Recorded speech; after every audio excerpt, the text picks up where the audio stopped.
বিসমিল্লাহির রহমানির রহিম। সুপ্রিয় শিক্ষার্থীবৃন্দ, আসসালামু আলাইকুম। করোনা মহামারীর মধ্যে অবশ্যই তোমরা ভালো আছো, ভালো থাকবে এটাই প্রত্যাশা। আজকে আমি তোমাদের যে ক্লাসটি নিব সেই ক্লাসটি অবশ্যই পর্ব থেকে। আর আজকে যে ফাইলাম সেটা হচ্ছে মোলাস্কা। এটা অনেক বড় একটা পর্ব, যা একদিনের ক্লাসে সম্ভব না। এর জন্য আমাকে এটাকে কয়েকটা ক্লাসে নিতে হবে। আর ক্লাসগুলো অবশ্যই ধারাবাহিকভাবে আমাকে নিতে হবে, আর সঙ্গে তোমাদেরকে ধারাবাহিকভাবে দেখতে হবে, শুনতে হবে। অনলাইন ক্লাসে তোমাদেরকে স্বাগত।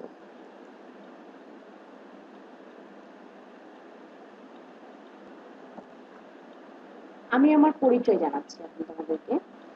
আমি মোসাম্মদ ফেরদৌসী পারভীন, প্রভাষক প্রাণীবিদ্যা বিভাগ, সৈয়দ আহমেদ কলেজ, সুথানপুকুর, গাবতলী, বগুড়া।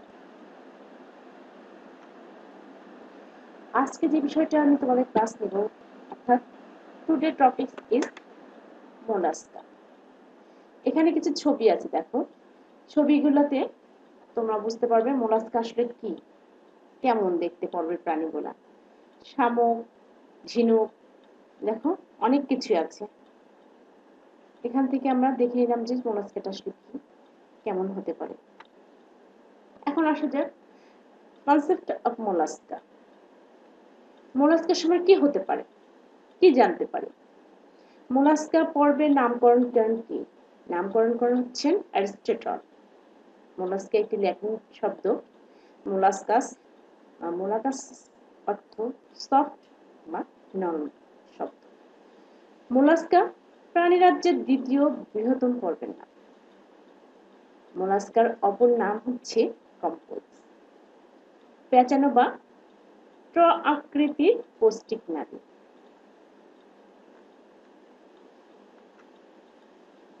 পর্বটির অন্যতম অন্তর্ভুক্ত প্রায় 1,00,000 প্রজাতির কথা উল্লেখ আছে। অ্যাবট 1954। গঠন ও আচরণগত দিক থেকে বৈচিত্র্যময় ও বিভিন্ন ধরনের clams, stars, snails, threads, passes ইত্যাদি প্রাণীদেরকে সাধারণভাবে আমরা কি বলি, মোলাস্কা বলে শনাক্ত করতে পারি। অনেক প্রাণী আছে যেটা মানে কি ক্লাসিফিকেশন করতে গেলে দেখা যাচ্ছে আমরা পাবো মানে কোন প্রাণীগুলো কেমন হবে, কেমন দেখতে, কি থাকতে পারে না থাকতে পারে, অঙ্গ সংস্থা সবকিছু দিয়ে আমরা ক্লাসিফিকেশনটা করব। চাই আমরা ক্লাসিফিকেশনের আগে আমরা জানতে হবে আমাদের কি বৈশিষ্ট্য, ক্যারেক্টারিস্টিক অফ মোলাস্কা। মোলাস্কার চারটি যে বৈশিষ্ট্য শনাক্তকরণের জন্য লাগে সেটা আমরা জানব। কেমন প্রাণী, এর ভিতরে দেখতে কেমন, কিভাবে বুঝতে পারবো এটা কি, রক্তটা কেমন, এর আচরণগুলো কেমন, কিভাবে কাজ করে। ঠিক 1 নম্বর বৈশিষ্ট্য আসা যাক। 1 নম্বর বৈশিষ্ট্য হচ্ছে নরম মাংস, দেহখণ্ডকে বিভক্ত না। 2, দেহ দ্বিপার্শ্বীয়ভাবে প্রতিসম। 3, ম্যান্টল আবরণ, ম্যান্টল নামক আবরণ দিয়ে দেহটা আবৃত থাকে। ম্যান্টল নিঃসৃত যে একটা পদার্থ বা দ্রব্যের হবে সেটা হবে ম্যান্টল নিঃসৃত চূর্ণকময় খোলক। কি করবে সেটা, প্রাণীকে আবৃত রাখবে, প্রাণীর দেহটাকে নিঃসৃত চূর্ণকময় খোলক প্রাণীর দেহকে আবৃত রাখে। 4 কি হতে পারে, সাধারণত দেহের সম্মুখে মস্তক ও অঙ্ক দিকে কি থাকে, মাংসল পথ থাকে, যেটা নরম অংশ সেটা হচ্ছে ভিতর দিকে থাকে।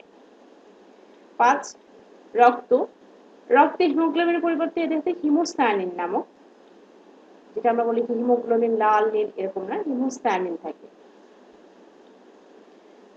এরপরে 6, মুখ গহ্বরের কাইটিন নির্মিত রেডুলা থাকে, যা অন্য কোনো প্রাণীতে পাওয়া যায় না। 7, রক্ত সংবহনতন্ত্র মুক্ত, ব্যতিক্রম হচ্ছে কিসে, সেফালোপোডাস। হৃৎপিণ্ড পেরিকার্ডিয়াল গহ্বরের ভিতরে থাকে। 8, টিনিডিয়া বা ফুলকা ফুসফুস বা শ্বসনাঙ্গ, সেটা কি হচ্ছে ফুলকা বা ফুসফুসের শ্বসনাঙ্গ। 9 সিলমটা কি সংক্ষিপ্ত। 10 সাধারণত এরা কি এক লিঙ্গ। 11 ভেলিজার লার্ভা গ্লসিডিয়াম লার্ভার মাধ্যমে অথবা সরাসরি পূর্ণাঙ্গ দশা প্রাপ্ত হয়। আমরা এই বৈশিষ্ট্যগুলা দেখলাম এবং জানলাম। এখন আসা যাক হচ্ছে এই বৈশিষ্ট্যগুলো আমরা কিভাবে মনে রাখবো।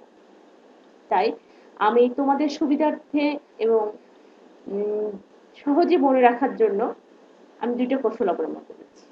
তার মধ্যে 1 নম্বর কৌশল, নাম্বার 1, মেন্টাল হিমো, আর্মি এবং র্যাব।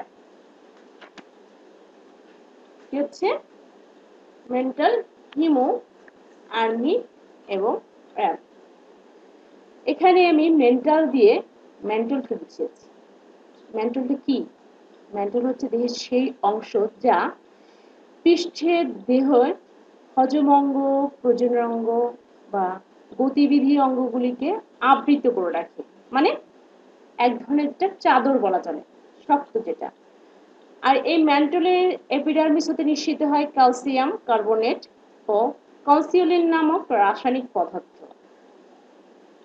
কি?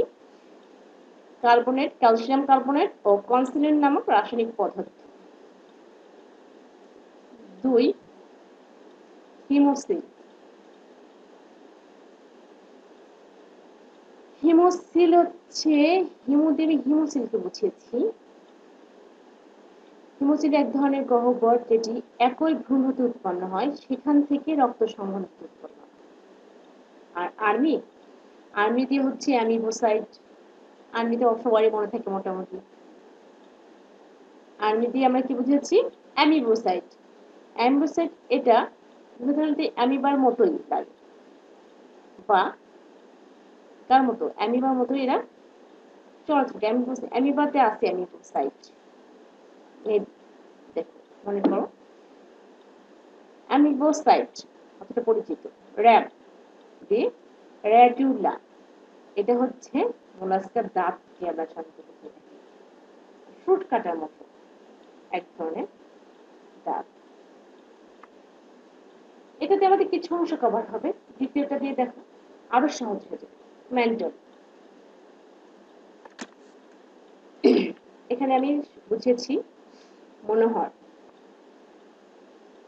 মেন্টাল নামক পর্দা আবরণ দেহ আবৃত। কি দিয়ে? ম দিয়ে আমি এটা মনে করেছি। ম দিয়ে মেন্টাল নামক পাতলা আবরণে দেহ আবৃত। দন্তের ন দিয়ে আমি বুঝিয়েছি নরম, অর্থাৎ দেহটা কি নরম একদম। আর হ দিয়ে হিমোসিল ও হিমোসায়ানিন।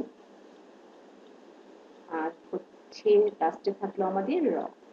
রটা হচ্ছে রেতিদীপ্ত। কি মনে থাকবে আমাদের? আমার মনে হয় দুটো কৌশল সহজেই মনে রাখার মতো, যে যেটাকে মনে রাখতে পারো এনিহাও মনে রাখতে পারো। এবং লেখার জন্য আমার হারানো করতে হবে, সবাই উপকৃত হবে। টেকনিকটা মনে রাখলে বৈশিষ্ট্যটা সহজেই তোমরা লিখতে পারবে। এবার আসা যাক আমাদের main course, classification of phylum Mollusca. মোলাস্কাটা হচ্ছে কি বৃহত্তর, দ্বিতীয় বৃহত্তর পর্ব, দ্বিতীয় বৃহত্তম পর্ব। এই পর্বে প্রায় 1 লক্ষ প্রজাতি রয়েছে। বিভিন্ন বিজ্ঞানী মোলাস্কাকে বিভিন্নভাবে শ্রেণীবিন্যাস করেছে। আমি নিজে বিজ্ঞানী স্টোরার 1975, হাইম্যান 1976, পার্কার অ্যান্ড হাসেল 1965 এর শ্রেণীবিন্যাসটিকে উল্লেখ করলাম। আমি কিন্তু আগেও ক্লাসে বলেছি, যখন যে বিজ্ঞানী অনেক বিজ্ঞান লিখতে পারে, তবে তোমাদের কাছে যেটা সহজ মনে হবে তোমরা সেটা করবে। আমি অনেক কিছু ভেবে দেখলাম প্রাণটা যেহেতু অনেক বড়, তাই আমার কাছে এটা বেশি গ্রহণযোগ্য মনে হলো। আরো অনেক বইটা আছে, তোমরা যার কাছে যেটা সহজ মনে হবে সে সেটা, তবে ক্লাসিফিকেশন শুধু বইটাই লিখবে।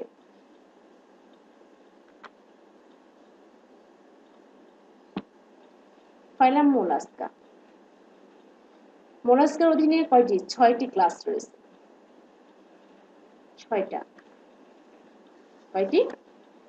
এর অধীনে 6টি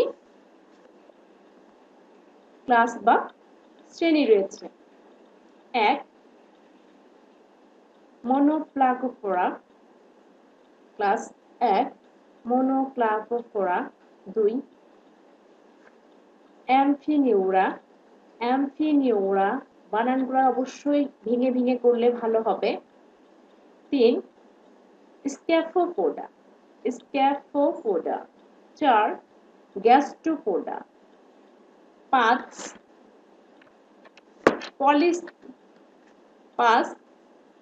পেলিসাইপোডা, পেলিসাইপোডা।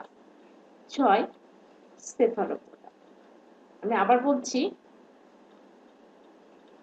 মনোপ্লাকোপোডা, অ্যাম্ফিনিউরা, স্ক্যাফোপোডা, গ্যাস্ট্রোপোডা, পলিসিপোডা বা পিলিসিপোডা বলতে পারো, সেফালোপোডা।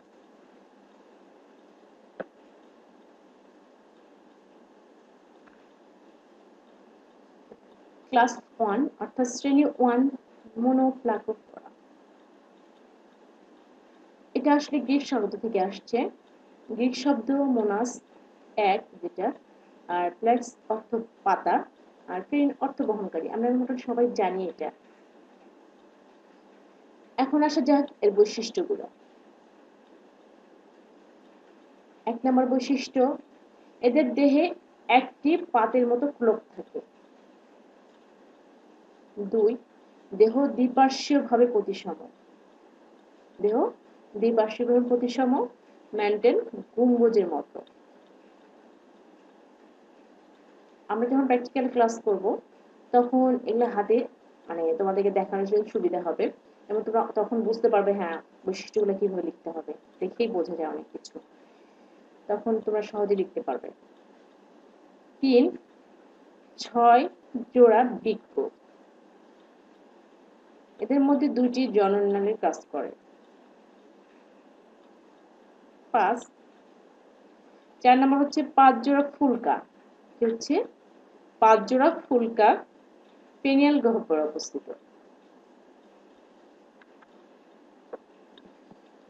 5 নম্বর বৈশিষ্ট্য হচ্ছে পদ প্রশস্ত ও চ্যাপ্টা, দেহের সমস্ত অঙ্কদেশ জুড়ে অবস্থিত, অঙ্কদেশ জুড়ে অবস্থিত। এতে 8 জোড়া পেডাল রিট্রাক্টর পেশি থাকে, কি থাকে রিট্রাক্টর পেশি থাকে। 6 রেডুলার থলিতে রেডুলা অবস্থিত, পাকস্থলীটাকে পাকানো। 7 2 জোড়া অলিন্দ ও 1টি নিলয় নিয়ে হৃৎপিণ্ড গঠিত। এটা আমরা অনেক সময় পাবো, 2 জোড়া অলিন্দ, 1 জোড়া অলিন্দ বা 2 জোড়া নিলয়, 1 নিলয়, এরকম। আমরা এক্ষেত্রে বৈশিষ্ট্যের ক্ষেত্রে অবশ্যই মনে রাখবো 2 জোড়া অলিন্দ ও 1টি নিলয় নিয়ে হৃৎপিণ্ড গঠিত। 8 অন্তঃখণ্ডায়ন। 9 সকলই সামুদ্রিক। একটা বৈশিষ্ট্য যেহেতু আসলো, উদাহরণটা কি হতে পারে? উদাহরণটা অনেক সময় আমাদের দেখো, আমরা যখন ক্লাসিফিকেশন লিখবো আমরা খেয়াল করবো যে ক্লাসের সঙ্গে কোনটা মিল আছে, সেক্ষেত্রে আমরা সেই জিনিসটা পড়ার চেষ্টা করব। মনোপ্লাকোফোরাস, এটা কিন্তু সহজেই মনে থাকবে, বানানটাও আমাদের নির্ভুল হবে। আবার এটা সহজ, এটাও সহজ, নিওপেলিনা, নিওপিলিনা।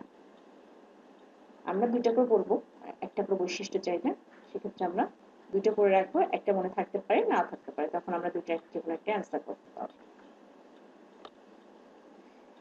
এবার ক্লাস 2 বা শ্রেণী 2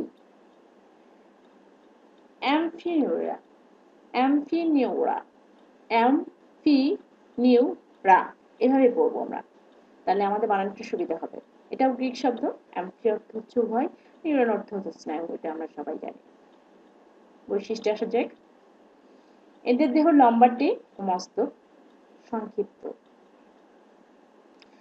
2 নম্বর 8টি পাতের মতো অথবা স্টিকিউল নিয়ে খোলক গঠিত অথবা খোলক অনুপস্থিত। এটি হলো 8টি পাতের মতো অথবা স্টিকিউল নিয়ে খোলক গঠিত অথবা কি খোলক অনুপস্থিত। 3 পদটা হচ্ছে অঙ্কীয়, বড়, চ্যাপ্টা ও পেশিময় অথবা অনুপস্থিত। মুখের চারপাশে গ্রন্থিবিহীন স্নায়ু অঙ্গরি ও অঙ্কদেশে 2 জোড়া অনুদৈর্ঘ্য স্নায়ুরজ্জু নিয়ে স্নায়ুতন্ত্র গঠিত। 4 নাম্বারটা কি হচ্ছে? মুখের চারপাশে স্নায়ুগ্রন্থি স্নায়ু অঙ্গরি ও অঙ্কদেশে 2 জোড়া অনুদৈর্ঘ্য স্নায়ুরজ্জু নিয়ে স্নায়ুতন্ত্রটা গঠিত। 5 রেডুলা বিদ্যমান। 6 নম্বর হচ্ছে কি, এরা সকলেই সামুদ্রিক। এটা কিন্তু সহজ একটা বৈশিষ্ট্য, সকলেই কি রাখে? সামুদ্রিক অ্যাম্ফিবিয়ার ক্ষেত্রে। উদাহরণ হচ্ছে কাইটন বা কাইটন আর কি আছে একটা দেখো তো, কিটোডার্মা, CHAETODERMA, কিটোডার্মা। এই ক্লাসের অধীনে দেখি আমাদের কিছু উপশ্রেণী বা সাব ক্লাস রয়েছে। মানে অ্যাম্ফিবিয়ার অধীনে রয়েছে কয়টি? 2টি সাব ক্লাস বা উপশ্রেণী আছে। এক হচ্ছে অ্যাপ্লাকোফোরা, পলিপ্লাকোফোরা। আমরা যদি ক্লাসিফিকেশন করছি, এখানে অর্ডার, সাব অর্ডার সবই থাকতে পারে। আমরা পাচ্ছি অ্যাম্ফিবিয়ার অধীনে 2টি সাব ক্লাস, অ্যাপ্লাকোফোরা, পলিপ্লাকোফোরা। সাব ক্লাস এ প্লাকোফোরা বা 1 প্লাকোফোরা। আমরা এ দিয়েও ইন্ডিকেট করতে পারি, 1 বাংলায় 19 1 1 দেখুন দিয়ে সংখ্যা দিয়ে লিখতে পারি, কিন্তু মনে রাখতে হবে যে আমি কি লিখছি। এটা বৈশিষ্ট্য হচ্ছে দেখতে লম্বা, ক্রিমির মতো এবং দ্বিপার্শ্বীয়ভাবে প্রতিসম। দেহ মেন্টল দিয়ে আবৃত, কিউটিকল চূর্ণকময়, স্পিকিউল বহন করে। সুস্পষ্ট মস্তক অনুপস্থিত। খোলক ও পদ নেই। এই সাব ক্লাসের অধীনে আবার কি আছে? 2টি অর্ডার আছে বা বর্গ আছে। এক নিওমেনিওমরফা, কিটোডার্মোমরফা।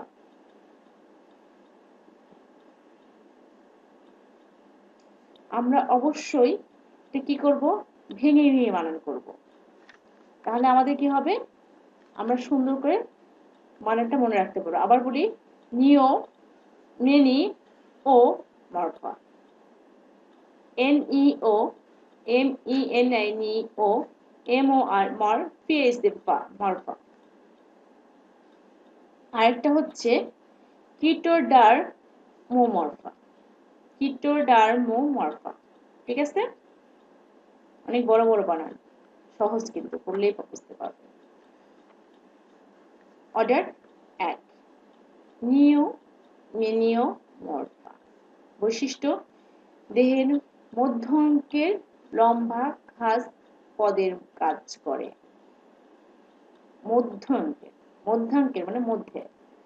2 উভয় লিঙ্গ। বৈশিষ্ট্য কি হচ্ছে? 2টাই হয়ে গেল, আমরা 2টার বেশি পড়বো না, 2টা দিলেই পারবে তোমরা। নিওমেনিয়া।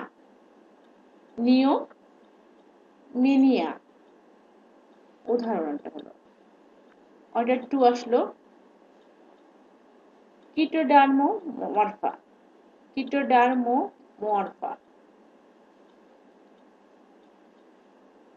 দেহের মধ্য অঙ্কে লম্বা খাস থাকে না, এটা কি? এক লিঙ্গ, কিটোডার্মা। কি হচ্ছে?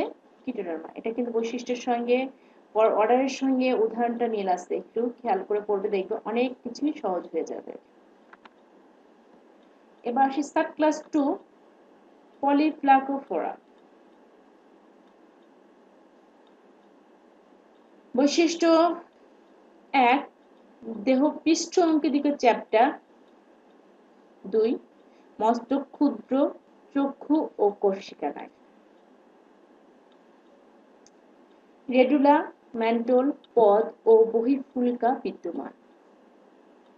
4টি চূর্ণময় পাত নিয়ে খোলক গঠিত। এই সাবক্লাসের অধীনে আবার দুইটা অর্ডার বা বর্গ আছে।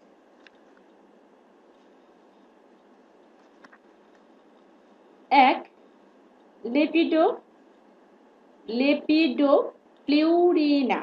লেপিডোপ্লিউরিনা। দুই, কাইটোনিডা দুইটা। এখন আমরা এর বৈশিষ্ট্যটা দেখব। লিপিওপ্লিউরিনা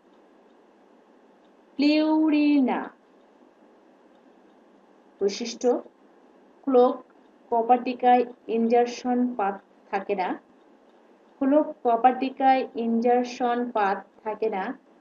দুই, টিনিডিয়া বা ফুলকা অল্প ও পশ্চাতে অবস্থিত। উদাহরণটা সিমিলারিটি আছে, দেখতে হবে। লেপিডোপ্লিউরাস।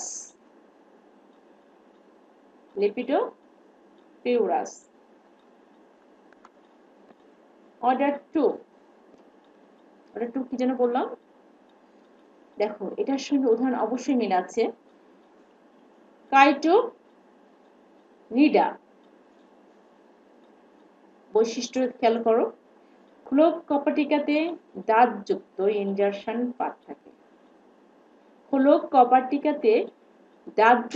ইনজারশন পাত থাকে। দুই, ফুলকা সাধারণত ম্যান্টল খাঁজের গোটা দৈর্ঘ্য বরাবর বিস্তৃত থাকে। উদাহরণ অর্ডারের সঙ্গে পুরোপুরি মিল, কি হবে? কাইটন বা কিটন। কাইটন।